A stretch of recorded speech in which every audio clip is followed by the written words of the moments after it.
Welcome back to Cage Chat, where we're going to be looking back at UFC Rochester's big talking points and reactions. Now, kicking it off, we're looking at Michel Pereira, who brutally knocked out Danny Roberts. Now, of course, hot chocolate melts, and that is exactly what Pereira did. Pereira came out, I believe, into his UFC debut this weekend, and he made probably the quickest highlight reel. He was jumping around the cage. He had this sort of Johnny Walker-esque emotion about him, having fun in the octagon. You know, using the cage to his advantage, making some almost Superman punches, but he ended the fight with a vicious knee, followed up by a heavy right, and Danny Roberts was out immediately, and the ref thankfully got in the way before Pereira could do any more damage. But yes, it was probably the highlight of the night in terms of the prelims and potentially the whole card. But it was an incredible knockout victory for him, and a way to enter himself into the UFC. Now, headlining the prelims was Aspen Ladd versus Sijara Eubanks. Now, prior to this fight, Aspen Ladd had only gone the distance once, and of course that was against Sijara Eubanks, and that is exactly what happened this time. Now, Aspen Ladd came out after post-interview or post-fight, after getting the victory, looking a bit pissed off in what she'd in her performance in the octagon.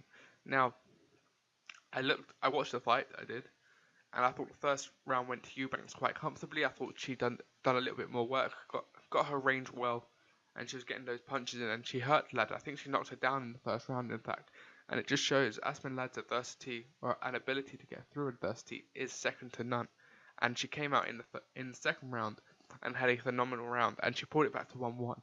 Now it's the third round where I think Aspen Ladd will have the most trouble. She was looking for a takedown just to solidify that round for her, and she just couldn't get it. And even in the last 40 seconds of the round and the fight, she was looking to get that takedown, and had she got it, you could have said, okay, that's comfortably in your favor now. But I think it was a very 50-50 round. Eubanks had some good work in there. Again, she was a great boxer. She had some good work in the clinch, as did Ladd in the fight. But I think if I was scoring it, I'd probably give it to Eubanks that third round, and I feel like Ladd got a little bit lucky, maybe maybe a little bit of bias to her, as she has the undefeated record. She is in the red corner, and I can see Eubanks has an argument as to say she won that fight. But I respect the decision, and I'm looking forward to see what Aspen Ladd does next. Now, of course, we got Nunes versus Holm at UFC 239 for the bantamweight strap, but there's some names in there. Ketlin Vieira, you've got Durandame, of course, in the bantamweight division. So it's up to who Aspen Ladd wants next, but I think she's one, maybe two fights away from the title. She was ranked 6th going into this contest. So I'd imagine she'd be in the top 4 come Tuesday morning. Now, another shocker on the card was Felicia Spencers. She submitted Megan Anderson in the very first round of her UFC debut, continuing yet another undefeated streak at 7-0. Now, personally, I thought Megan Anderson would use her height advantage perfectly, and I thought that the striking game of hers would capitalize on Spencer's height disadvantage, should we say. But no, the Invicta featherweight champion came in, and she went to work on the ground. You can see where her Brazilian Jiu-Jitsu skills are. They are top notch, and it was clear to see after she took down the Australian pretty easily. And you know, I'm 5'7", Megan Anderson 6'. She looks a giant to take down, and Felicia Spencer did it with ease like that. And then she flattened her out and got the rear naked choke in. Now, I said she'd won 50% of her fights via that submission technique, and she's now got 4 wins out of 7 via rear naked choke, and she is definitely someone to look out for. Of course, I hadn't seen her personally before. I don't watch the Invicta Championship series, but after watching that, I might sign up to UFC Fight Pass for that. And you know, that featherweight division isn't exactly stacked, and it looks like she could be heading into a fight with Chris Cyborg at UFC 240. So to make a debut at Fight Night, you know, not in a main event of a fight night, to go to a pay-per-view potentially, which is going to be against Cyborg, which is, you know, Cyborg is a former champion. That's a main event. Well, not the main event because that's Holloway, but it's co-main standards, and it's definitely on the top end of the bill. So for Felicia Spencer to get that in her second fight in the UFC is pretty phenomenal. But I am worried that it's Chris Cyborg and it's coming a little too soon. I'd rather see her against someone like Tonya Evinger, perhaps maybe Messi Chiasson and Leah Leonidas, is it? From the tough season, the last tough season that we had. of course, those are at bantamweight, but I believe they have fights at featherweight. I think, from what I remember the season, it was very much looking at featherweights to build up that division and really get it kicked off. Now, Nunes is too far for Spencer in my opinion just yet. You can't give someone 7-0 to the Lioness. She will tear Spencer apart with her ferocious strike and her all-round game is levels above Spencer. But Felicia Spencer is young, and she does have a great career at featherweight ahead of her.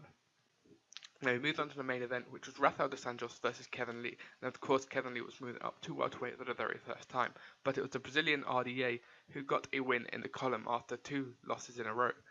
And he did it pretty spectacularly. Now, Kevin Lee, I thought looked pretty good in the first 2 rounds. I thought he looked comfortable in there with Rafael Dos Anjos. I thought he'd accustomed well, but he did tire out in those latter 2 rounds, in round 3 and 4 that is. And it was pretty easy to see who had the experience in that welterweight division, with, of course, Rafael Dos Anjos being in that division for a lot longer compared to Kevin Lee, who was making his debut. Now, Dos Anjos did get a beautiful arm triangle, and he got him in a great takedown. I think he knocked him down, in fact, and then sunk in the arm triangle, and it was a pretty quick tap to an already tired and fatigued Kevin Lee. Now, personally, I think Rafael Dos Anjos deserves a title shot with where he's at. I know a lot of people are saying Kevin Lee was an unranked opponent, but he is still Kevin Lee, and he's a ferocious fighter, and he's one with a big name, and beating him is no easy feat, although, Ali Quinter and Tony Ferguson have done it prior to Rafael Dos Anjos. But I think he's ready for a title shot. It's just a shame that number 1 is Colby Covington and the champ is Usman, which is his last 2 defeats, and they both beat him very convincingly inside 5 rounds. But there's a chance at redemption to avenge those losses. Now, whether he could fight someone like Usman, I think he deserves a title shot, Rafael Dos Anjos, after that performance last night, or Tyron Woodley when he gets back. I think Tyron Woodley could be a good number 1 contender. But I feel like Rafael Dos Anjos has become almost a gatekeeper for welterweight now. You beat him, you get a title shot. Usman beat him, became, of course, Colby beat him, became interim champion, and was going to get the title shot. But then, of course, Usman beat RDA and is now welterweight champion, of course. So you beat Rafael Dos Anjos, you pretty much guarantee yourself the title shot. Now, the other person on the hit list is Darren Till. Of course, Darren Till, fought Woodley and lost, and then, of course, got knocked out by Masvidal at UFC London. So yes, I don't know what is next for RDA, but I hope it's something big for him, a big fight on the main card in a pay-per-view, maybe at UFC 240. Now, Lawler is looking for an opponent as well, but I don't think RDA will be ready before UFC Minneapolis. And for Kevin Lee, he's in limbo, really. The 55-pound division is too small for him. 70-pound looks a little too big for him. Now, whether he can fill out to put some muscle on and get adjusted to that 170-pound division, who knows? Maybe against a Darren Till, someone who's also on a losing streak. You could see Kevin Lee putting in a good performance against him, although Till is a lot heavier than him come fight night, and does hit very, very hard. Now, this is also where the argument for the 165-pound division comes in. Now, personally, I'm not for or against it. I'm sat in the middle. I think you'll have some great fights. You've got Cowboy Cerrone at 165 potentially. You've got the likes of Conor McGregor, Kevin Lee.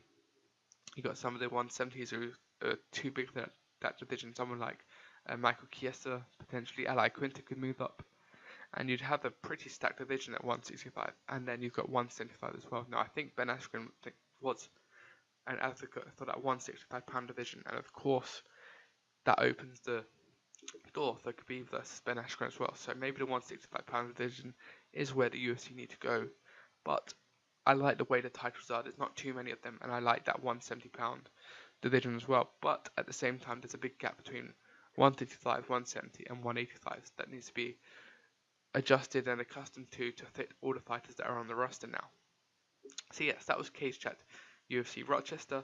I thought it was a good card. There wasn't big names on it in terms of the household names like a McGregor, like a Holloway, but we had an RDA, we had a Kevin Lee, and all in all we had some good fights.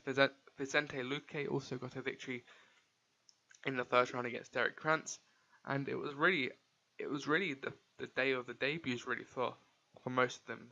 We had a couple wins and a loss in UFC debutants this weekend, and the future does look bright, of course. The Contender Series is doing wonders, and that's coming back very soon. And also Looking for a Fight is doing wonders as well, where Derek Krantz came from. So yes, make sure to drop this video a like. Make sure to comment below what you thought of UFC Rochester. Make sure you subscribe to Cage Chat and follow the socials at CageChatYT. And I'll see you in a couple weeks for UFC Stockholm.